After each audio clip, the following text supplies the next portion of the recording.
Good evening. This is Peter Helland with Dr. E. Michael Jones on the show Israel. And if you see the title on there, it probably says The Oligarchs versus the People, which is similar to the title of your May edition, How the Oligarchs Got Their Power. And that you're able to speak on it because you wrote the big book called Barren Metal, which goes through all what capitalism is, or you're tracing the money right all the way up. Yeah. I mean, you traced, you had the spirit of the revolutionary Jew, and you traced the Jewish activity from Christ up till now, and then you traced the money activity, and those two seem to intersect a lot. Yeah, they do. They do. I always like to give a scripture of, because we're dealing with the sin of covetousness. I mean, from my perspective, I mean, you lay it out because you're tracking it, but underneath the problem we're having here with usury is covetousness. And in the Old Testament, it says, God says, I dwell in the high and holy place with him also that is of a contrite and humble spirit. And then he goes into the opposite. For the iniquity of his covetousness was I wroth. So in the Old Testament, New Testament, God, for his reasons, hates covetousness, which has many definitions, but one of them is, the main one is desiring more than what you need, Yes. grasping after more than what you need, Yeah. and its opposite would be generosity. Right. Okay, no, that plays underneath all that we're saying, that principle. Yeah. When it's violated. Yeah. Right. And covetousness is against God because you're not relying on divine providence. You're relying on money. You're relying on the resources that you have so that you don't need God. And you can do what you want and disregard God because you have enough resources to take care of yourself. Or at least that's the way you think. That's what the guy who had the barn, and he decided to build another barn because at that point he was going to eat, drink, and be merry, and he didn't need God, and God took him that night. Called him a fool. Well, in the epistle in Galatians, Colossians, and Ephesians, it gives a list of the bad sins, and the first 3 or 4 are sexual sins, and in all 3, after it lists the sexual sins, it says covetousness, which is idolatry. Right. Okay. So we have, as Americans, we have the best of both worlds. We have a country that is based on sodomy and usury. And in previous programs, we've talked about the connection between sodomy and usury. It's very clear right now. We have a moment. This is why it's important to be tuned in at this point, because you have a moment where the situation is becoming very clear. The relationship between sodomy and usury is perfectly clear now to anyone with the eyes to see in America. It began last year when the CEOs parachuted into Indianapolis and told the government of Indiana that they were the boss and you guys have to change the law because it discriminates against homosexuals. So what you see here is a cabal of CEOs and homosexuals. Can we make it easier to say, like, the word sodomy, they isolated, but it seems like sodomy is the culmination of sexual mispractice. That's right. It's the worst. So it's the absolute worst thing that you can do. So anytime you're violating the sexual code, then you're heading in that direction. It's all, there's a gradation here of sin. They're all bad. It's all, we have to call them all sin. Fornication is bad. It's a sin. It causes the death of the soul. Adultery is worse because you're breaking a vow that you made, okay? But the worst than both of them is sodomy. And why is sodomy worse? Because you're attacking God.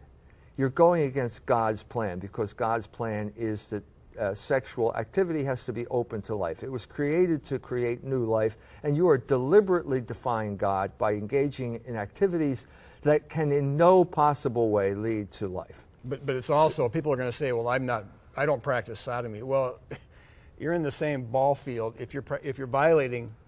Right. There's only one way to fulfill God's plan, and that is when sexual activity is in marriage and open to life. Anything else is thwarting God's plan. And so you can thwart it one way or the other, but the most serious and grievous and horrible way that you can thwart it is by sodomy, by homosexual activity, because homosexual activity is not just a sin of passion, it's sacrilege. It's attacking something sacred. It's a deliberate violation of something sacred, as if you were to take the sacred vessels. You know, remember this story from the Bible? Yeah. Take the sacred vessels and use them for your Thanksgiving dinner. Belshazzar's feast. It wasn't Thanksgiving, but it was, and he was just showing how powerful he was, because he could take these sacred vessels and pass them around to his friends, and they could laugh and joke about them, and then suddenly the hand started writing on the wall because you had done something wrong. So there is a real parallel. So that's exactly what homosexuality is. You're defying God. You're defying the plan that God made, and you're adding sacrilege to the sin of passion. So it's a horrible thing, but from our perspective, from the perspective of the oligarchs, it's good because these people are so controlled by their passions that they're easily manipulated. They have this, the homosexual is neurotic. He is the slave of this narcissistic fantasy. He's always fantasizing that people are against him because of his behavior. In other words, why is the world persecuting me? Why do they dislike me? It's because they're discriminating. No, it's because you're doing something really, really wrong. And normal people are appalled at that. So what you have here is a campaign to destroy that feeling among the population. Well, if you violate this sexual code in any way, you're not going to feel comfortable. No, you'll feel guilty. And Yeah. the guilt, even something as tame, I don't want to minimize it, but as tame as adultery, we have the famous novel by Nathaniel Hawthorne, The Scarlet Letter, which is about adultery, about the Puritan minister who has to be a saint because he's a Puritan. Higher standard, and we only let the saints into our church, and he's committed a sin. So what do you do when you're a saint and you've committed a mortal sin? Well, you've agonized a lot. And so there was the famous scene where he goes on the scaffold after Hester has been on the scaffold, made to wear the A. He goes on the scaffold and rips open his shirt. And we don't know exactly what he's showing, but it must be something like the A. But no one can see him because it's the middle of the night. But he has this compulsion, to exhibit his guilt, to bring his guilt out into the open, because that's the only way you're going to get rid of it. You have to sort of confess it, bring it out. Well, our body is now the temple of the Holy Spirit. They had the temple, and now we're the temple of the Holy Spirit. So there's a real burden on us to be holy. Right, and we know when we're not. And so how do you react? You react by political activism. So the homosexuals are crushed by this guilt. They know they're doing something wrong. They know they're going against God's plan, and they can't stand it to be by themselves. And as the saying goes, misery loves company, and so they form political movements. Once they form a political movement, the oligarchs can then come in and use them as their proxy warriors, which is exactly what's going on. What went on in Indiana a year ago, the oligarchs used the homosexuals as their proxy warriors to overthrow representative government in the state of Indiana. That was the real story. Unfortunately, the governor missed it completely. He could have been a hero as the first guy to stand up to it, but he blew it. He just didn't understand what was going on. Well, the first people ask is, how can 3% of the population get so much control? Wait a minute. Wait. Who's the what are you talking about? 3%. 3% are practicing homosexuality. Okay. Wait a minute. I dispute that. They did studies when the AIDS thing came out. It's between 1% and 2%. So you're about doubling the number here. But if the majority of people are also practicing sexual immorality, then subtly or hidden, they're supporting the sodomites because they don't want to come to the light. Right. So they have a. So you're right. The majority is weakened, and so in an era when there would be strong sexual morality, no one would tolerate this, and we wouldn't be subjected to it. So the thin end of the wedge was, of course, contraception, which sterilizes the sexual act and makes it unfruitful. So once you accept that as legitimate, then how can you say that homosexual activity is wrong? You can't, and that's how we got into this bind. So very few people are opposing it, and even the governors, they oppose it. No one can oppose contraception. You would be taken out and shot as un-American if you did that. But that's, of course, what led to it. So what we have now is a situation where the oligarchs are now drunk with power. They are drunk with power because they've gotten their way for so long that they are not going to take no for an answer. And they're not going to put up with any redneck from Indiana or Georgia or Mississippi or Texas who thinks that he can elect a representative that will represent his interest. The state legislature is allowed to represent the interest of the people of the state as long as they don't contradict the will of the oligarchs. Well, the problem is here is the oligarchs know this, and they're pushing their agenda. So in the year since we talked about this a year ago, we were prophetic. Yeah. We talked about this a year ago. We were completely prophetic in saying this was an attack on representative government.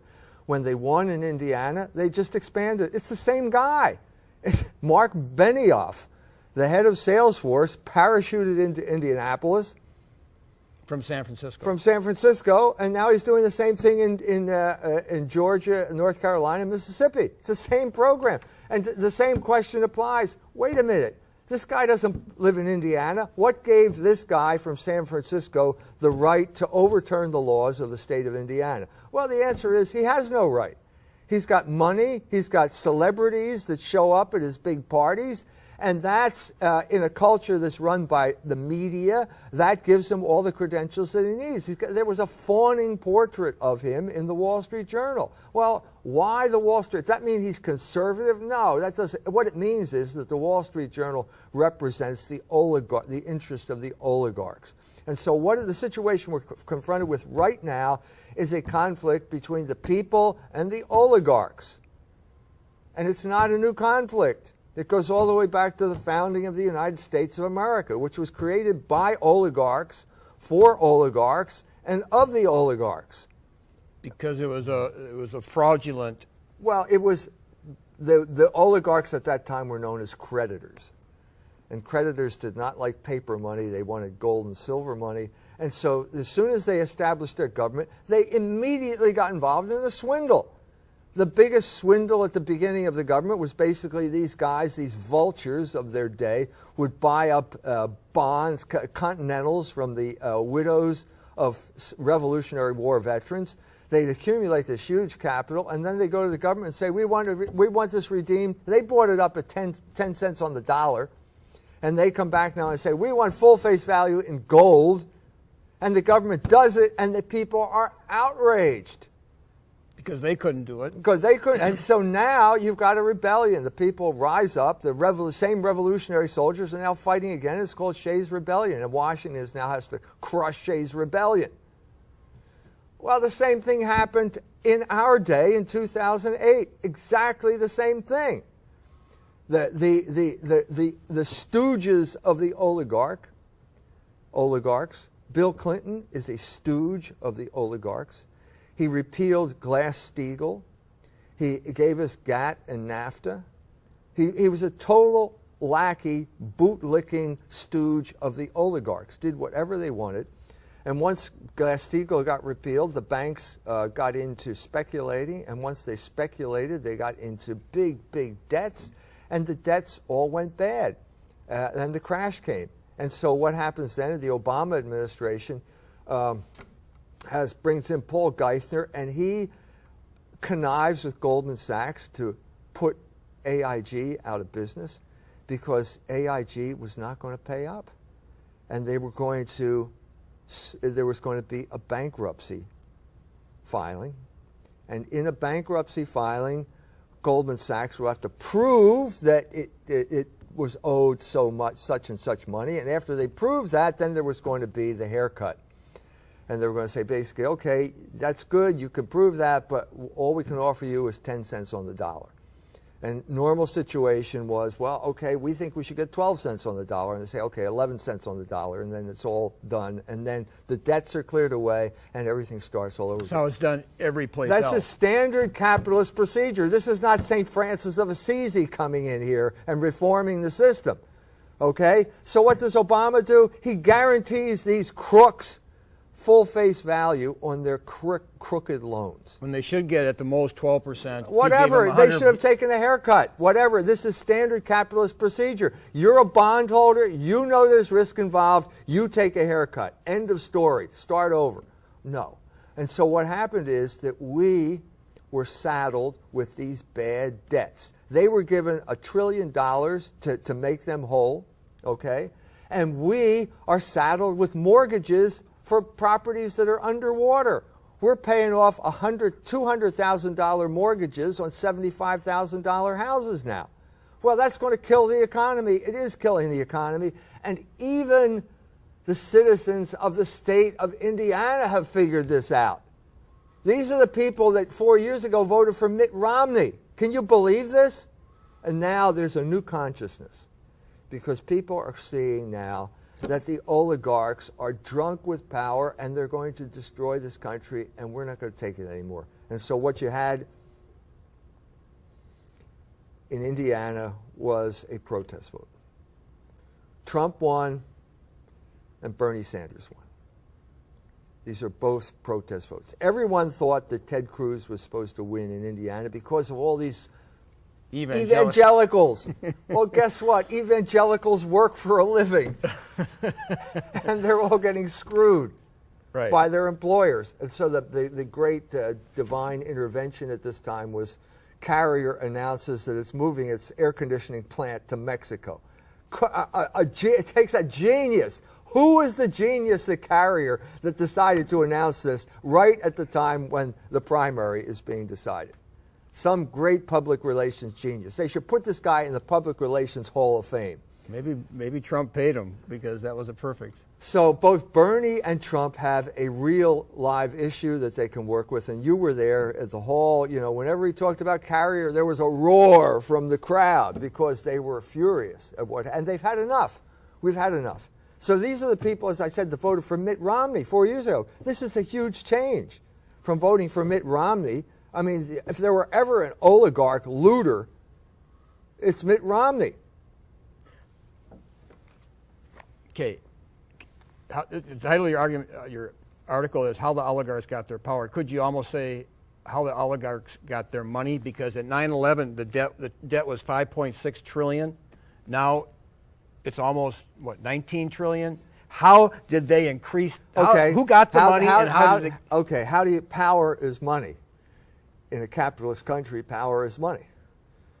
So how you got your power, I have to explain to you how you got your money. And the answer to that is usury. It's always the same answer. It's usury. That's what it was at the time of Alexander Hamilton, and that's what it is now. Did anybody expect in 2001 that the debt would go from 5.6? Well, if they didn't, they were idiots, because you can't engage in a war of that magnitude without debt. It's a cost $1 trillion. And again, a sign of the consciousness that has taken place is when Jeb Bush, why wasn't Jeb Bush the nominee? Why wasn't he the nominee? People didn't like He's Bush. Better looking than George, right? Yeah, but why not? You had two Bushes already. Why not a third? Well, Jeb stood up and he defended his brother, and his brother, he said to Trump, "You were doing a reality show when my brother was defending the country with the war in Iraq." And Trump just came back and said what everybody knows is the war in Iraq was the biggest mistake in foreign policy history in the United States. And Jeb didn't know what to say.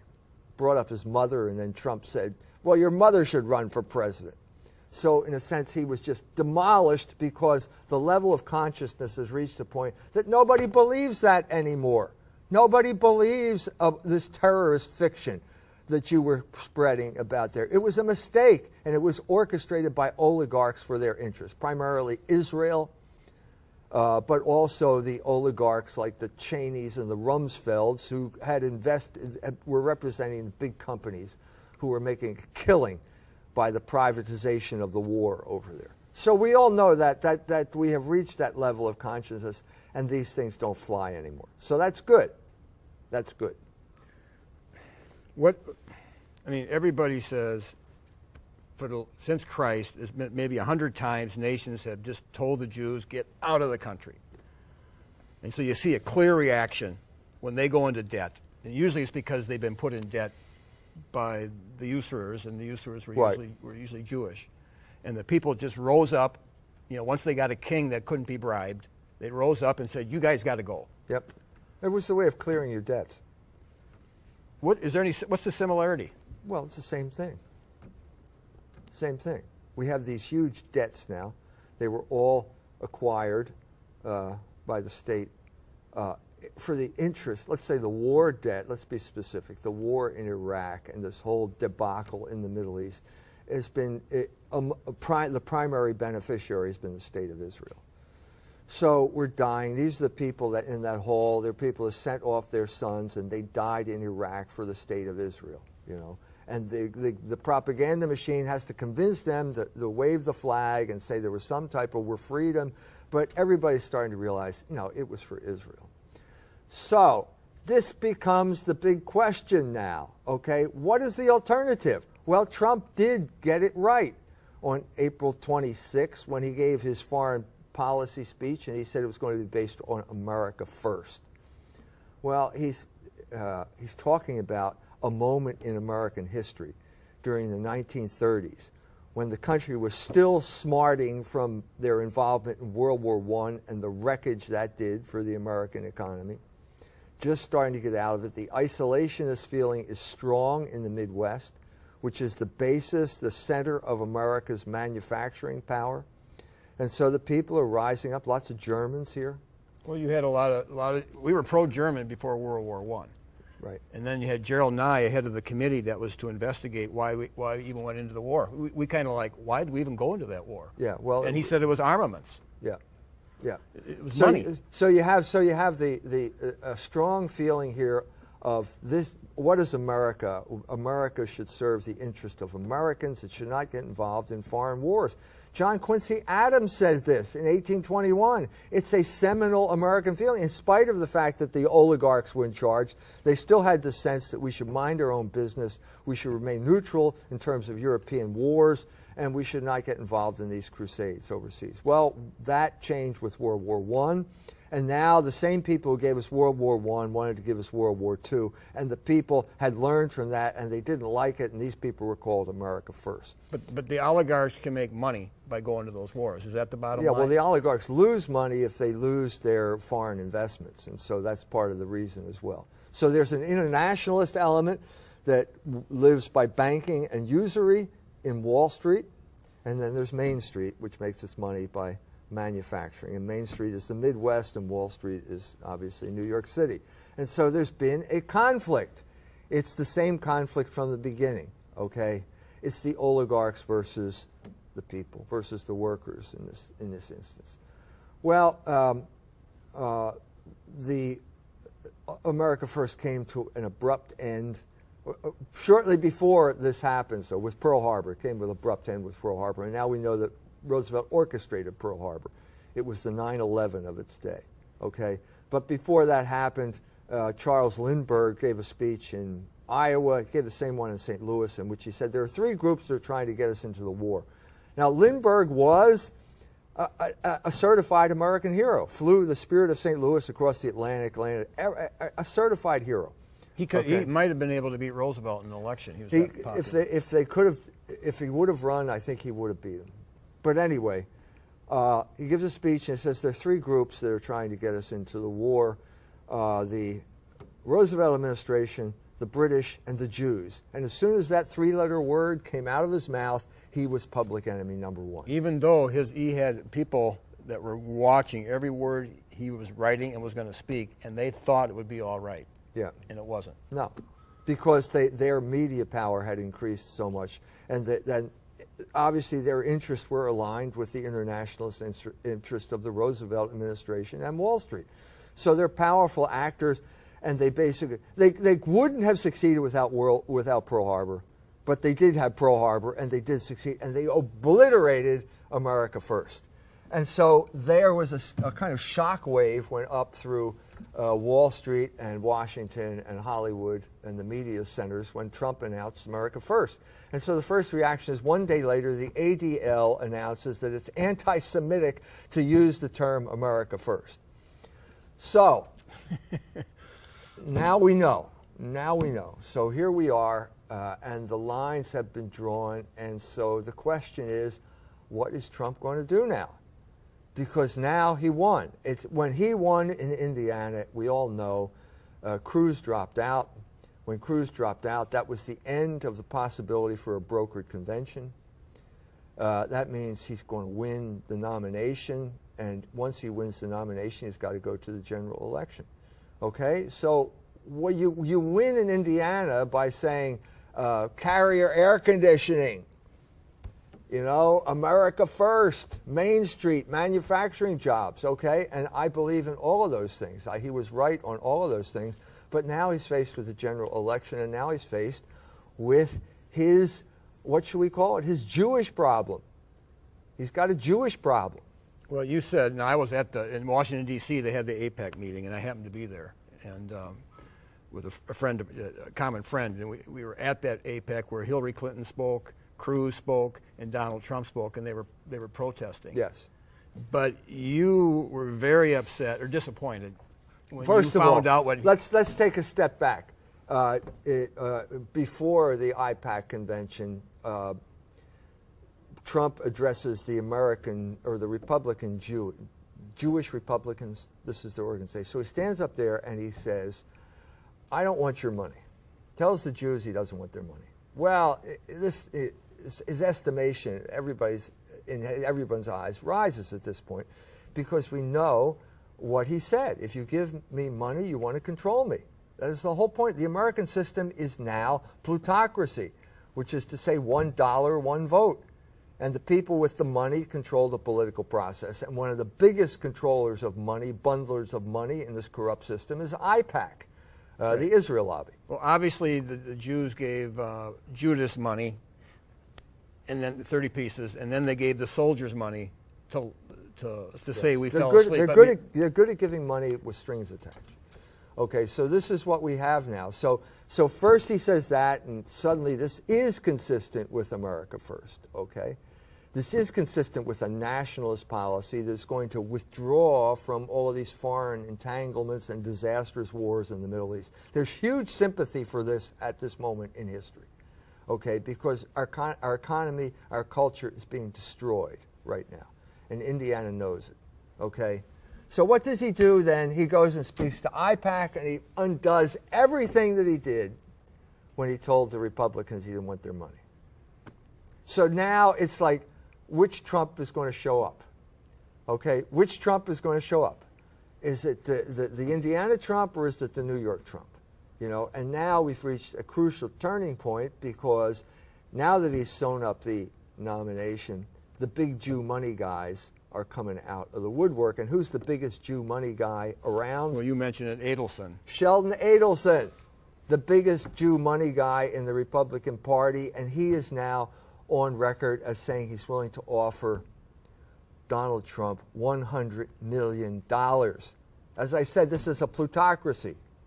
Okay, so you've got, you know, maybe 50 cents in your pocket, and you've got 50 cents to vote. And Sheldon Adelson has billions of votes. So you got a 50-cent vote, and he's got a $50 billion vote. So the question is, what's he going to do? And I forgot to bring my crystal ball, because this is going to be a turning point. Because you can't have it both ways. Okay, it's either America first or it's Israel first. Which is it going to be? You can't have it both ways. The hope is, he says, I am for free trade, but I'm not for the ridiculous way we're doing it. That's all good. I agree with him. So he could say, I am for Israel, but I'm not for Israel in a ridiculous way. Well, wait a minute. The trouble is, he is for Israel in a ridiculous way. Right. So we don't have that. Because in addition to this issue right now, he's just going on talk radio in New York saying, number one, that Benjamin Netanyahu is his best friend, and that he thinks the Israelis should be continuing to make settlements, building their illegal settlements on occupied Palestinian territory. First of all of Israel is occupied Palestinian territory, but contested occupied Palestinian territory. So not only is he pro-Israel, he's pro. I mean, how many friends does Benjamin Netanyahu have, even in Israel? There are lots of people in Israel who don't like him at all. The- You know, he's one of the most. Obama can't stand the guy. Okay, well, anyway. But I mean, so we're talking about why is he making extreme statements like this, and assuming that we will see no contradictions here? This is full of contradictions. This has to be resolved. And I'm saying, I'm going on record right now. Okay, if Donald Trump names Newt Gingrich as his vice president, it's over. He lost. It's over, because Newt Gingrich is a creation of Sheldon Adelson. If you remember 4 years ago, do you remember the campaign 4 years ago? Newt Gingrich was the preferred candidate of Sheldon Adelson. Because Newt Gingrich got Sheldon Adelson his casino in Macau. He did the legwork for him. Busted the union. Think about that, Indiana. Union buster. Yeah, okay? but Newt Gingrich had a conversion. He's a to Catholic. He's one of us, Peter. One of us. Right. So A Catholic. why didn't that should have been a transforming moment in all that who he was? First of all, we need to have a long discussion about the relationship between nature and grace. Okay? We have the old. We all operate under basically. No, I understand. We all operate under a basically Lutheran understanding of grace. And Luther, what did Luther say? He said, "Grace is like snow covering shit." Okay, that is not the imputed Catholic, righteousness. Kaboom! Right. That is not the Catholic understanding. Okay, the Catholic understanding is from Thomas Aquinas. He says, "Grace doesn't destroy nature; it perfects it."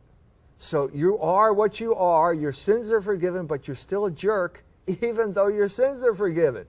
Okay? You're still a drunk. Your hands still shake in the morning when you get up, even though you confess the sin, okay, and so on and so forth. And that's the problem here.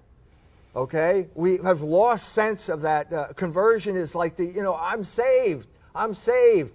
Like Dimsdale, I'm saved. And then what do you do when you commit a mortal sin? Well, I guess it's not a mortal sin, or maybe I'm not saved, or it's one or the other, but you're in trouble. Right. Okay, you've got a problem here because you have a fundamentally faulty understanding of the relationship between nature and grace. And that's what's going on here with these conversions of people. Like Newt Gingrich is still Newt Gingrich. Okay, he's still this conniving politician who's working for Sheldon Adelson, who epitomizes everything wrong with American politics in our day. And if he gets attached to Trump as his vice president, he's put there by Sheldon Adelson to control Trump. This is what happens when Rahm Emanuel was right. put. This is what happens when you reach a certain stage in the political campaign. The classic example, from my point of view, would be Ronald Reagan. Ronald Reagan was the unstoppable force of 1980. Okay, this was the resurgence of all of the wickedness of capitalism. Margaret Thatcher had done it a year before in England. He's the unstoppable force. He's pro-life. The Catholics are saying Hosanna. And then what happens? He gets George H.W. Bush attached to him as his vice president. Who is George H.W. Bush? What was he famous for before that? He was head of the CIA. Well, he had to take him. I remember that. So it was forced on Reagan. So watch out. History is destiny here. If Gingrich is attached to Trump, it's over. It's over. This is Sheldon Adelson money. This is remote control Sheldon Adelson. And this means Israel first, not America first. That's the thing as it stands right now. Which way is it going to go? Is it going to be Israel first? Is it going to be America first? Well, when you heard him talk at IPEC in Washington, D.C., you were already thinking, boy, we're in trouble. Shocked and dismayed. Right. That he took back everything he said before the Republicans. Right. So it really doesn't look. So it hangs in the balance. It's this and this. This contradicts that. So which way is he going to go? He could go either way, it seems to me. And if he goes with Sheldon Adelson and his $100 million and Newt Gingrich and Israel first, it's over. There's no choice. I'm not the only guy who knows this. Yeah, I'm not the only guy who knows this. But in Germany, they said in 1880, the Pope Benedict's great uncle Georg Ratzinger. Georg was they were already saying 1890 that Germany was completely under the control of the Jews, and they tried to get out of it by choosing, they kind of fought fire with fire. Well, Trump can't rescue us. First of all, Georg Ratzinger was the Pope's great uncle. He wrote a book called Jüdisches Erwerbsleben about the Jewish control of finance in Germany at that time. And he said, basically, we have laws created by Christian monarchs against usury. We need to enforce these laws. We have laws against child labor. We need to enforce these laws. Well, why didn't the laws get enforced? Because all of the politicians were in debt to the Jews. And they were only 1% of the population for Germany, I think. Whatever they were, they're always a minority. So the situation is the same thing here. If the only reason we're having a discussion here is because Donald Trump has articulated something that is real. There is a real alternative to the mess that we are in, and if you want the two-word code for it, it's America First. In other words, a return to protected manufacturers, a withdrawal from this role as the nation's cop with hundreds of bases all over the world, costing us trillions of dollars to enforce a status quo that is not working and is only causing us enemies. Are we going to pursue that? If you elect Hillary, you will get worse than what you have now. All you have to look is what Hillary did in Libya. And you realize what a bloodthirsty monster this lady is. She makes Lady Macbeth look like Mary Poppins. Well, somebody was saying, they were cornering me and said, how could you be for Trump? And it's not like I'm raving, but he said, he's been divorced 3 times, or he's had 3 wives. And I go, so yeah, but don't you, would you rather have He's Hillary? not a war criminal. I know it. Hillary should be in The Hague right now. But the fact of the matter is only losers get dragged to The Hague for war crimes. The winners never get dragged there. What she did to Gaddafi, what she did to Libya were war crimes. There's no other word for them. Yeah, one of your articles. It may come out. Maybe this is what the whole email scandal is. There are rumors that she was shipping poison gas, sarin gas, to Syria. We know there was a poison gas attack. To have a false flag. A false flag. We know they had the false flag. That did happen. So it was it. We know the plan was there. The question is, what was her involvement? Well, maybe it's in the emails, but we don't need to know this. Everything that has been bad, will get worse under her, because she is totally committed to everything that is wrong with America. From abortion to wars in the Middle East, she's for it. Well, a friend of mine who's a Democrat for years, I said, well, there might even be people setting fires with this election. And she says, I don't care if half the country burns down. That's better than getting Hillary Clinton. Yes. And other people resonate with her saying that. Actually, the word is out now. It looks as if the Democrats are getting cold feet about Hillary, because they know, I don't think she can't win against Trump. And people, first of all, the Bernie Sanders people will never vote for Hillary. They're not going to vote for her, because you've got this huge core of support among Bernie Sanders people, or 20-year-old women who are enslaved with debt. And they could crushing debt, slaves to debt because of the college education. And what is Hillary going to do about that? Nothing. Nothing. She is a defender of the oligarchs. Everything the oligarchs want, she does twice as much as they want, because that's what her husband was. That's what they believe in. So in a sense, you have a choice if the right Trump shows up. But the question is the right Trump going to show up? And if he thinks he can finesse the Israel question, he's crazy. It's not going to happen. This is a guy who thinks he can schmooze everybody and come up with a good deal, but there are certain realities that you can't get around. And the main reality that you can't avoid at this point is it's America first or it's Israel first, and you can't have it both ways. Can't have it both ways.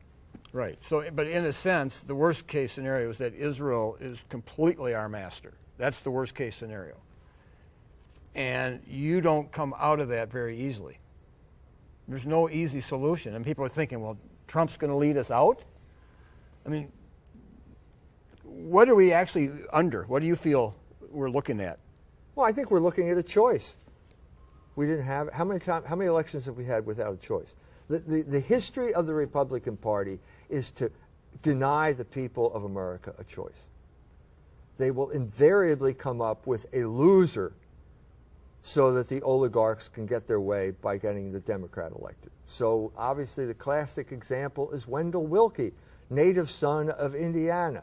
Nobody knew who Wendell Willkie was. Never heard of him. He was created by Life magazine.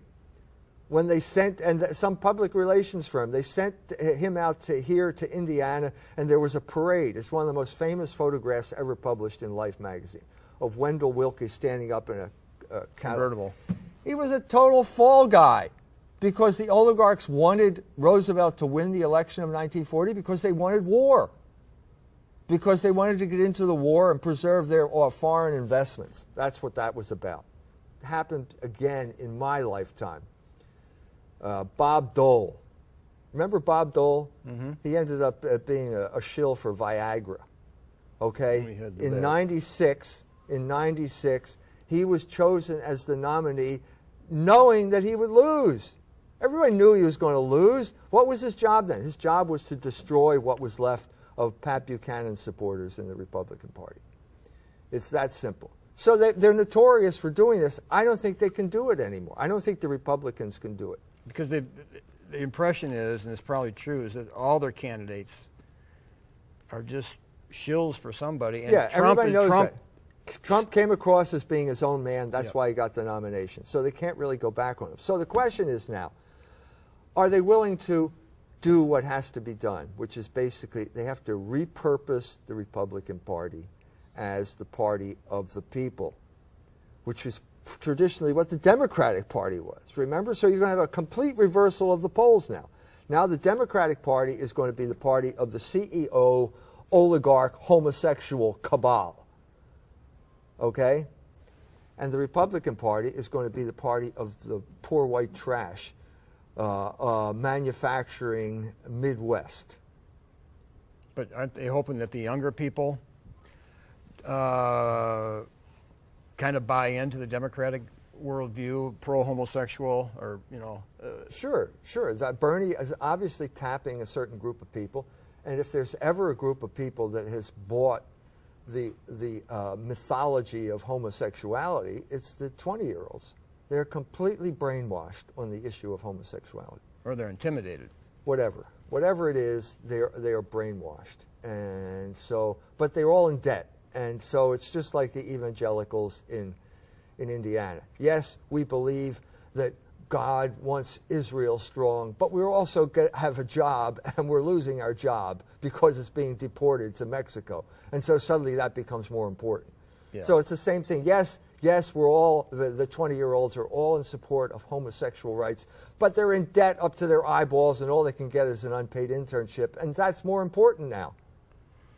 And Hillary can't touch these people. They're staying away in droves, as Sam Goldman would say.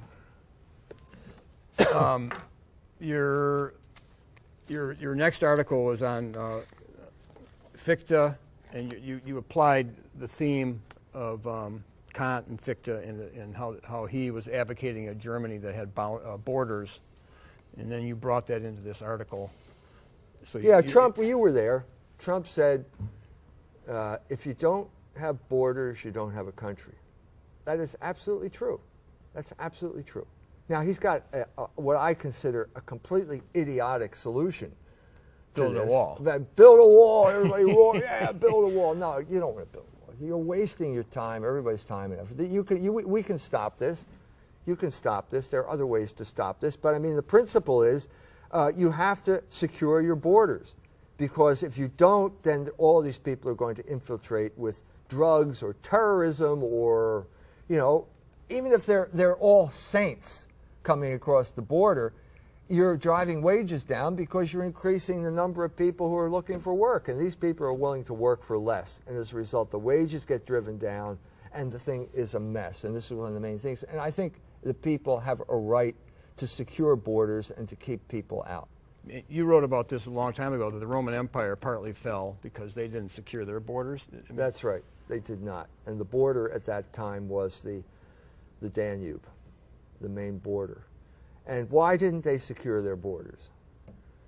Because they were broke and they needed soldiers, and the Goths were willing to be soldiers. So they let the Goths cross the Danube and set up their settlements there, and that was a big mistake.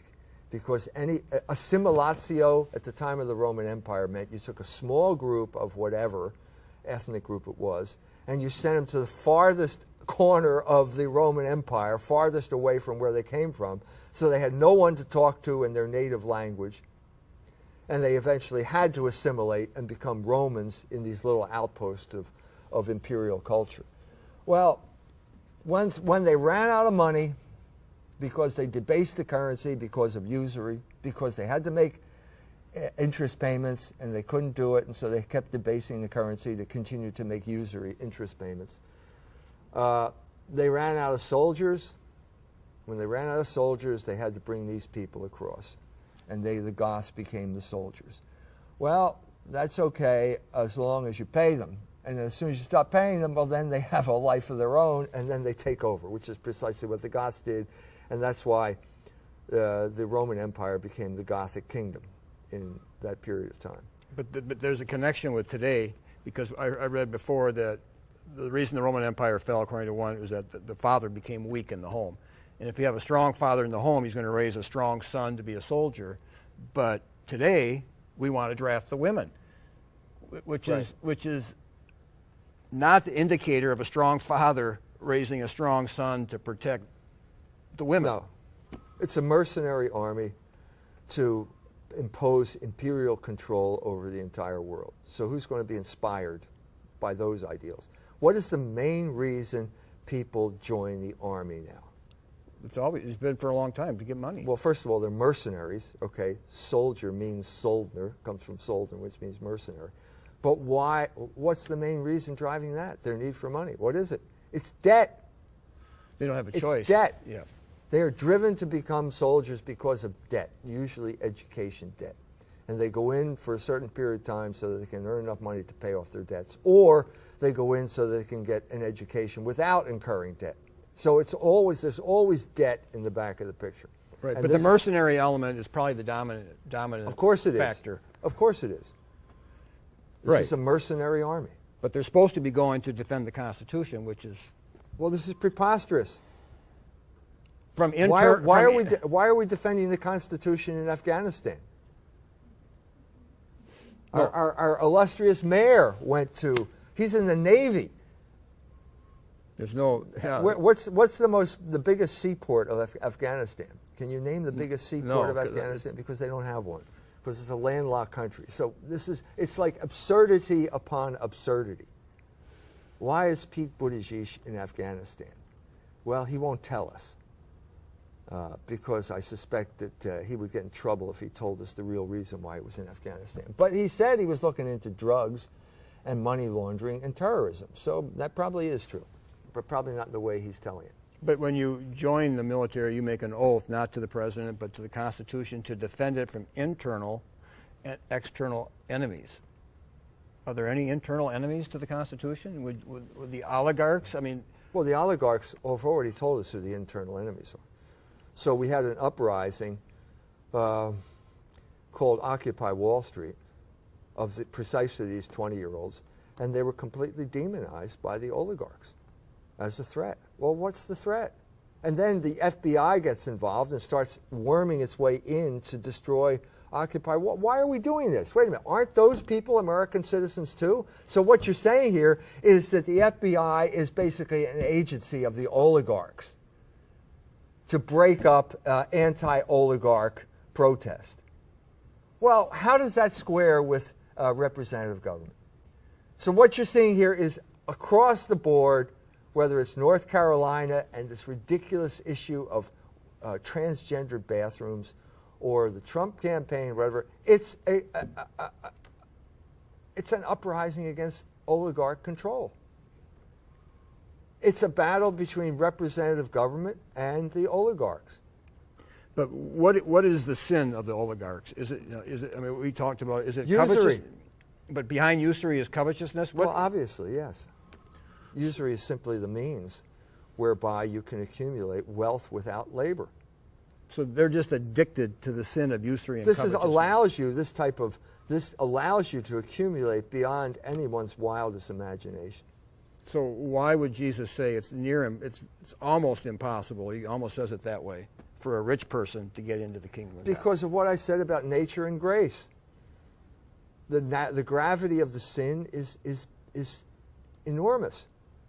So you have two of the worst sins you can commit in alliance with each other: sodomy and usury. Dante puts the sodomite and the usurer in the same circle in hell. The sodomite takes what is fruitful and makes it sterile, namely sex. The usurer takes what is sterile, namely money, and makes it fruitful through compound interest. Well, wouldn't you say that there's adultery, but Jesus said if you look at a woman with lust, you've committed adultery in your heart. No one knows you've done it.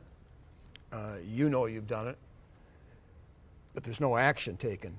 Usury is like covetousness in action.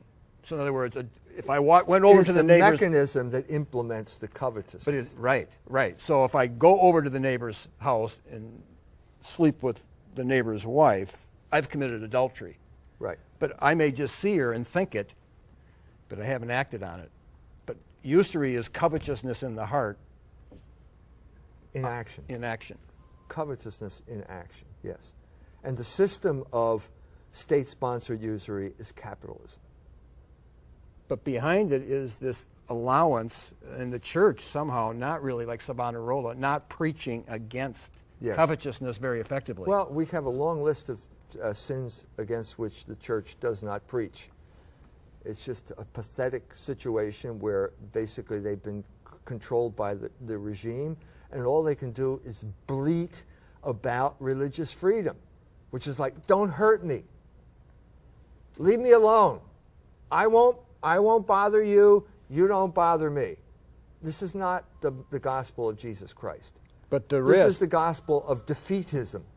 But Savonarola, back in the 13th, 14th century, he took the risk to preach against... 15th century. He took the risk to preach against their covetousness and their usury. And what happened to him? He got burned at the stake. Actually, no, they hanged him first, so he didn't get burned at the stake. They burned his body at the stake. But the Sodomites, it's the same story. The Sodomites and the usurers got together. They connived with the Pope, and the Pope basically got him condemned to death. And probably some of the ministers and the priests feel went along with it. Well, today they're scared to really say something because there's going to be repercussions. There's always repercussions. You can't tell the truth without being punished. Right. I think we have 5 minutes left. Okay. I don't know if there was anything else that we wanted to cover. But no, you were saying, like after you wrote this, you were saying things have changed already. Right. The big crisis now is it going to be, is Trump going to take Sheldon Adelson's money, number one? Is he going to appoint Newt Gingrich as his vice president? That will be the infallible sign that he has been corrupted by Adelson money. That is the end of America first. We're back to square one with Israel first. That's the whole problem. So nothing of That's a sign, significance. and at that point, I think a lot of people just lose heart and they don't vote. And if they don't vote, Hillary will win, and God help us if she wins. I mean, it's going to be everything bad will go to worse. Right. But people like at the universities, my sister's at a university, I've talked to people that are high up at Notre Dame University, they seem to incline toward Hillary. What's the reason for that? Because they're at universities. universities tend to be, they tend to be this way. They're bastions of political correctness. They're enforcers. It's like the pundits. The pundits are worse than the oligarchs. They're worse than the billionaires. Look at someone like George Will. He's going to lose his job. He's going to be downsized because nobody takes conservatism seriously anymore. Tough luck, George. Right. So this is bringing things out a little bit. Yep. Great moment. Well, you were there I saw you down there when Trump came. Yep. And there was a sense that the most important people in the room were not Trump and his entourage of basketball coaches. It was the people of Indiana, because they had suddenly become aware that things are not right and we're not going to take it anymore. That's the message. Yeah, because I was there. I got VIP status. Okay? Well, you are a VIP. I got VIP, you don't dress like one, but you are one. I know. You should take a page from Donald Trump. What did He's got the most expensive suits. I mean, his suits are impeccable. But anyway, well, you're still a VIP. But anyway, I was talking to those people. We had to wait an hour before Trump came. Yeah. And the guy behind me had just retired. He was from Valparaiso. And he was just talking about how it was when he grew up, And the story was his dad came back from World War II, and he came with his mom. They were engaged, and he started speaking at the table. It was Thanksgiving or something. And then you're wrapping up now, right? This is the end. Okay, we're wrapping up. But he said his dad walked over to him, his grandfather, because his dad spoke up and punched him right in the chin, knocked him out. They're good old days, Peter. But in other words, these guys, part of it is they want the good old days. They want discipline brought back. Can't go back. You can only go forward. So this is the show Israel, and the reflection on Israel is that the church is referred to in the New Testament as the Israel of God. Jesus is the Israel that brought the people out, the true Israel that brings us deliverance. And if you're looking to Christ and you believe on him, he is your deliverer to bring you out of your sin into the promised land. So we're blessed to have Mike Jones here, and hopefully he can come back on again.